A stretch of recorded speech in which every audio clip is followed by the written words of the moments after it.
এই শাকগুলো কিন্তু বাজারে কিন্তু 10 থেকে 15 টাকা মুঠা। আসসালামু আলাইকুম সুপ্রিয় দর্শক মণ্ডলী, কেমন আছেন? আশা রাখি আলহামদুলিল্লাহ ভালো আছেন। আপনাদের দোয়া আশীর্বাদে আল্লাহ পাকের অসীম রহমতে আলহামদুলিল্লাহ ভালো আছি। আজকের আপনাদের পূর্ণাঙ্গ 3 মিনিটের একটি ভিডিও দেখাবার সঙ্গেই থাকবেন। ভাই চমৎকার একটি ভিডিও হবে আশা রাখি। আপনাদের দোয়া ভালোবাসায় তুলে ধরব গ্রামের প্রাকৃতিক সৌন্দর্য, সেই সৌন্দর্য শাক যার নাম কলমি শাক, নিজে হাতে তৈরি করেছি। সেই শাকটি আমরা দেখাবো এবং তুলবো এবং তুলে ভাজি করে রান্না করে খাবো। তো সঙ্গে থাকবেন, চলুন সেই শাক বাগানে। এই যে চলে আসলাম সেই কলমি বাগানে।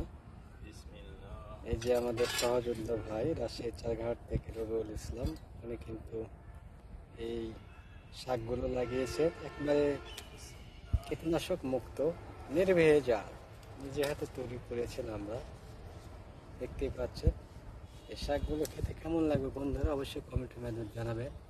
কেননা আমরা হাটে বাজারে কিনে খাই, দেখা যায় হাটে বাজারে জিনিস মানেই কিন্তু সেই বিভিন্ন ধরনের বিষ প্রয়োগ করে দ্রুত বড় করেন। বিশেষ করে ফল দেখা যায় হাটে বাজারে আমরা খেয়ে থাকি, অনেক ফল কিন্তু পূর্ণই পুক্ত হয় নাই, সেগুলো ফল কিন্তু কীটনাশকের মাধ্যমে তারা পাকিয়ে বাজারে আমদানি করেন। আর আমরা কিন্তু একবারে ফ্রেশ, নির্মল, একেবারে অনেক চমৎকার, দেখতে মাশাআল্লাহ ভালোই লাগবে।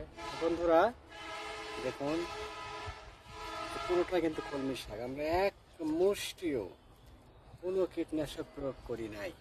পুরোটাই এটা আমাদের সেই কলমি শাকের বাগান। দেখুন আমাদের স্নেহধন্য রবিউল ইসলাম কিন্তু কেটে নিচ্ছেন একটা একটা করে। আমরা আজকে কলমি শাক থাকবে, মসুরের ডাল থাকবে এবং অন্যান্য তো থাকবেই অন্য আইটেম। তবে শাকটি দেখানোর চেষ্টা করতেছি, পরিপূর্ণ বাগান। এই যে দেখুন, দেখতে মাশাআল্লাহ তাজা।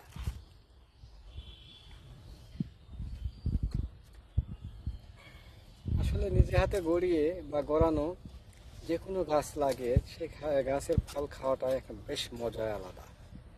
হয়তো আপনারা অনেকেই যে সকল ভদ্রমশাই রয়েছেন বা আমাদের শুভাকাঙ্ক্ষী রয়েছেন, বাড়ির আনাচে কানাচে অনেকগুলো জায়গা পড়ে আছে, সেখানে অবশ্যই একটু কিছু লাগানোর সুযোগ থাকলে হাতছাড়া করবেন না।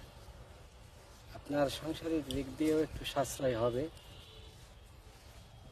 তাহলেই কিন্তু অনেককে আমরা দেখতে পাচ্ছেন একবারে নির্ভেজাল, দেখতে ভারী চমৎকার মাশাআল্লাহ। তো বন্ধুরা ভিডিওটা কেমন হয়েছে অবশ্যই আপনার কমেন্টের মাধ্যমে